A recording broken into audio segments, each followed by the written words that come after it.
오늘도 하나님께서 우리에게 복된 날 선한 삶을 살라고 하루를 허락해 주셨습니다. 오늘 아침 함께 은혜를 나눌 말씀은 창세기 25장 21절에서부터 23절까지 말씀되겠습니다.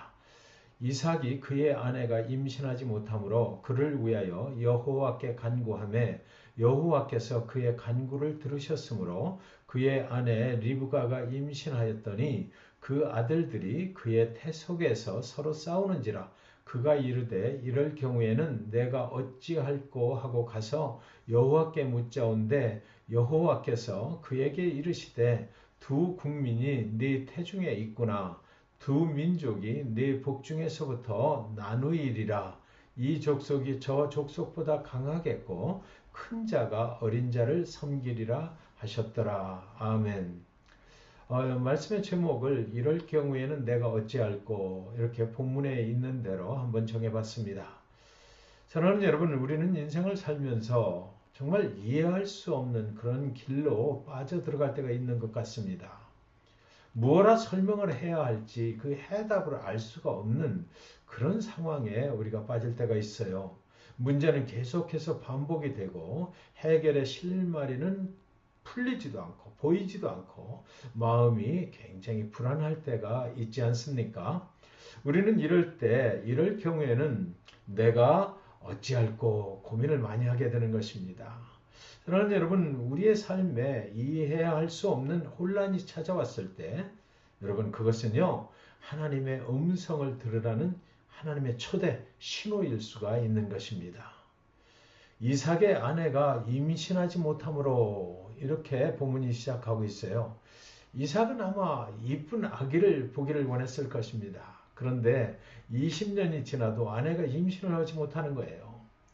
다른 집에는 이쁜 아기들이 아주 건강하게 태어나고 잘 자라고 있는데 이삭의 아내는 임신을 못하고 있으니 도대체 왜 나에게 이런 일들이 일어나나, 그렇게 이제 고민이 됐던 것이지요. 임신을 못하는 여자는 당시에는 마치 하나님의 저주를 받은 것처럼 여겨지던 그런 시절이니까 이삭은 사랑하는 아내가 얼마나 힘들까 또 생각을 해보았을 것입니다.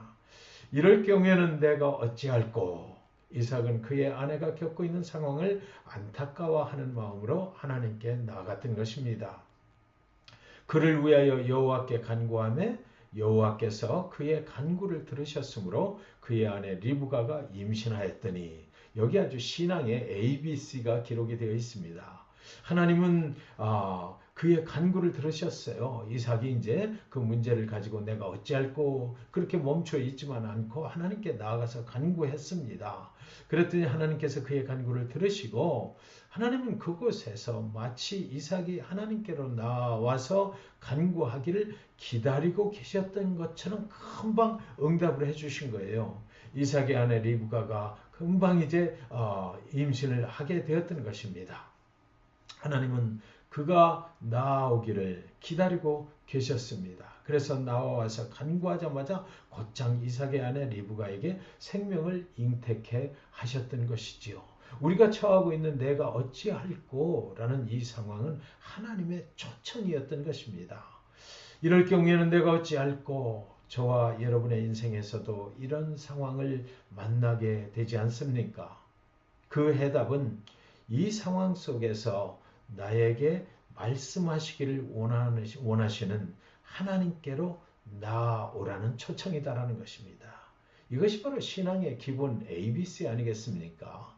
하나님의 초청, 그리고 하나님께 나아가서 하나님께 간구하면 하나님께서 응답해 주시는, 우리는 모두 이런 신앙의 길을 가고 있는 것이지요.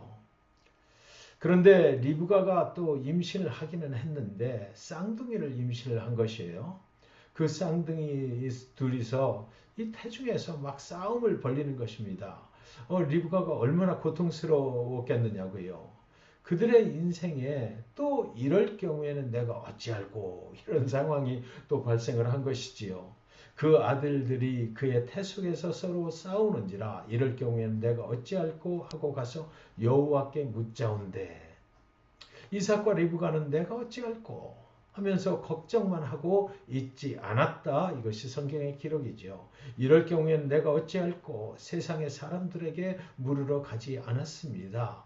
산 넘어 산이네 이렇게 한탄만 하고 있지 않았다는 것입니다.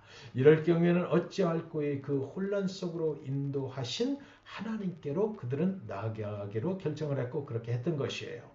그들이 하나님께로 나아갈 때 여호와께서 그에게 이르시되 두 국민이 네 태중에 있구나라고 하나님은 이 상황을 통해서 이스라엘의 장래의 원대한 계획을 가지고 계신 것을 그들에게 알려주셨던 것입니다. 하나님 앞에 나갔더니 하나님께서 알려주셨어요. 하나님의 뜻을 알려주신 것입니다.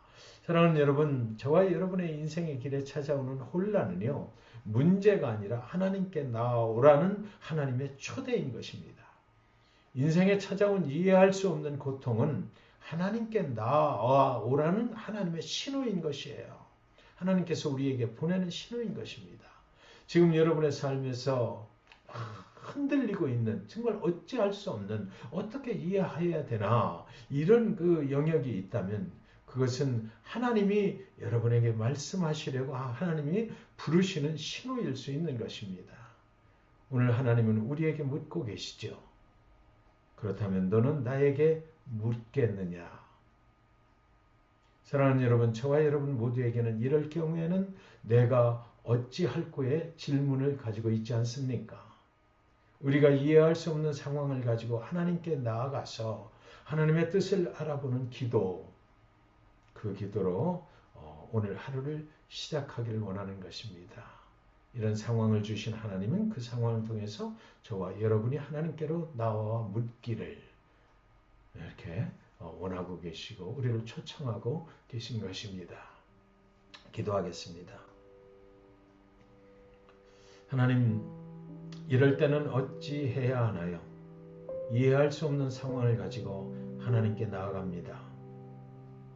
하나님께서 이 상황 가운데로 우리를 인도하셨기에 하나님 그 해답을 가지고 계심을 믿고 나아갑니다. 하나님은 이 상황을 통해서 우리를 하나님께로 나와 물어보라고 초청하신다고 믿기에 오늘 아침 하나님께로 나아갑니다. 그래서 오늘 하루 살아가는 동안 하나님은 이 상황을 통해서 나의 인생에 이런 원대한 계획을 가지고 계시구나. 그 해답을 얻고 평안하게 하나님을 따라가는 삶을 살게 하여 주시옵소서. 예수님의 이름으로 간절히 기도합니다. 아멘.